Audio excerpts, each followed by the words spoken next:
हमको यहाँ पे 3 ब्लॉक देता है, यहाँ पे धागे का टेंशन T1 है, यहाँ पे धागे का टेंशन T2 है, और इस पूरे सिस्टम पे जो एक्सटर्नल फोर्स लग रहा है वो है 80 न्यूटन, 80 न्यूटन। हमसे कहता है कि T1 और T2 की वैल्यू क्या है, देयर इज नो फ्रिक्शन, है ना, सवाल में कुछ भी फ्रिक्शन नहीं बोला है, सरफेस स्मूथ है। देखिए इसको करने का बेस्ट तरीका क्या होता है, पहले तो आप झटाक से इसका आंसर बताइए, खटाक से सॉल्व करके फटाक से आंसर बताइए।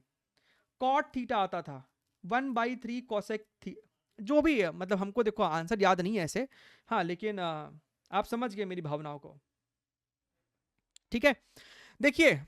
भैया, अगर इस पूरे को सिस्टम मान ले, अगर इस पूरे को सिस्टम मान ले, तो पूरे सिस्टम पे टेंशन इंटरनल हो जाता, देखो ना पूरा सिस्टम एक साथ आगे मूव करेगा, पूरे सिस्टम पे फोर्स कितना लग रहा है 80,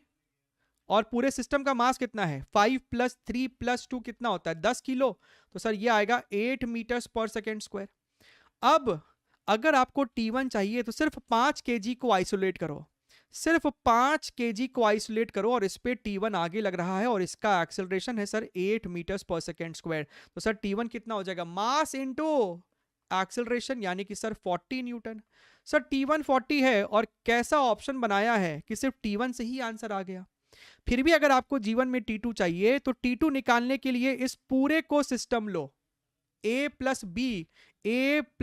हम कह रहे हैं A+B को सिस्टम लो, तो 3 + 5 हो जाएगा 8 किलो, और B के आगे लग रहा है टेंशन T2,